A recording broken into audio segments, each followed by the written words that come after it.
Smart news Bangla. Smart news Bangla. শান্ত হয়ে যাওয়া সন্দেশখালীকে অশান্ত করার চেষ্টা করছে বিরোধীরা। সন্দেশখালীতে 144 ধারা থাকা সত্ত্বেও বিরোধী দলনেতা শুভেন্দু অধিকারী 50 জন বিজেপির বিধায়ক নিয়ে সোমবার উপস্থিত হয়েছিলেন। সেই প্রসঙ্গে কুণাল ঘোষ বলেন, শুভেন্দুকে গাছে বেঁধে রেখে এরপর পুলিশের উচিত সাগর দ্বীপে নিয়ে গিয়ে ছেড়ে দিয়ে আসা। মুখ্যমন্ত্রী মৎস্যজীবীদের অনুদানে কৃতজ্ঞতা স্বীকারে তমলুকে উপস্থিত হয়েছিলেন কুণাল ঘোষ। তিনি বলেন,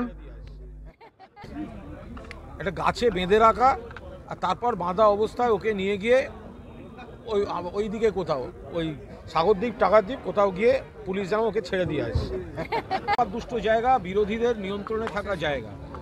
যারা বলছেন তাদের কষ্ট, তাদের দুঃখ, তাদের যন্ত্রণা যদি জেনুইন হয়, নিশ্চিতভাবেই মহিলা কমিশন তাদের উপর দাঁড়িয়ে ব্যবস্থা নেবেন। কিন্তু আমরা আশা করব যে মহিলারা যেন কোনো সিপিএম বিজেপির পাল্লায় পড়ে কোনো শিখিয়ে দেয়া কথা, শিখিয়ে দেয়া নাটকের চরিত্রে অভিনয় না করেন। পুলিশের লাঠি চালানোর ছবি নেই, পুলিশের কাঁদানে গ্যাসের ছবি নেই, পুলিশের গুলি চালানোর ছবি নেই, কারণ পুলিশ এগুলো করেনি। আর বাম জমানায় যে কোনো গণতান্ত্রিক আন্দোলন দেখুন শেষ পর্যন্ত পুলিশের লাঠি গুলিতে গিয়ে শেষ হয়েছে। তো সুতরাং এটা তো একটা কোনো বিষয়ে কোনো ব্যক্তির বিরুদ্ধে কোনো একটা বক্তব্য ছিল, তাদেরকে অর্গানাইজ করে প্ররোচনা দিয়ে একটা খাড়া করা হয়েছিল।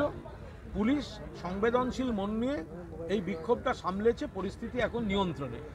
কিন্তু কাঁথি এবং তমলুক দুটি লোকসভা এলাকায় আজকে দুটি সমুদ্র সাথী প্রকল্পকে ধন্যবাদ দেওয়ার মৎস্যজীবীদের তরফ থেকে সেটা একটা অনুষ্ঠান ছিল।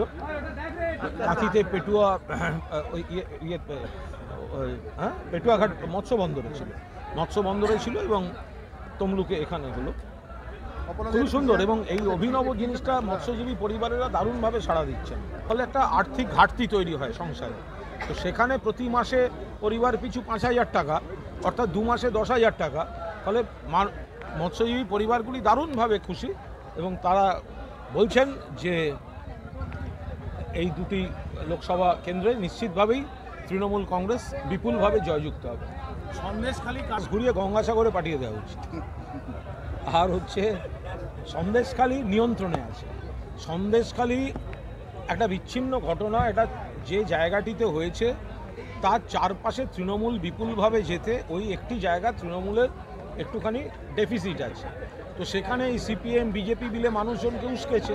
আমাদের দু একজনের কোনো ভুলভ্রান্তি ছিল, দল তাদের বিরুদ্ধে ব্যবস্থা নিচ্ছে, কিন্তু সরকারের বিরুদ্ধে কোনো ক্ষোভ ছিল না। ক্ষোভটা ছিল ব্যক্তি দু একজনের বিরুদ্ধে। যদি কেউ ক্রমাগত প্ররোচনা দিয়ে মহিলাদেরকে পুলিশের মুখে লেলিয়ে দেন, ঠেলে দেন, তাহলে রাষ্ট্রবিরোধী ষড়যন্ত্র, মহিলাদের সামনে ঠেলে দিয়ে গন্ডগোল করা, প্ররোচনা দেয়া, তো তার বিরুদ্ধে পুলিশ ব্যবস্থা নেবে না? সিপিএম তো চিরকাল এই কাজগুলোই করে এসছে। ঠিক একটা গাছে বেঁধে রাখা আর তারপর বাঁধা অবস্থায় ওকে নিয়ে গিয়ে ওই দিকে কোথাও ওই সাগরদ্বীপ টাকারদ্বীপ কোথাও গিয়ে পুলিশ যেন ওকে ছেড়ে দিয়ে আসে। Smart news Bangla. Smart news Bangla.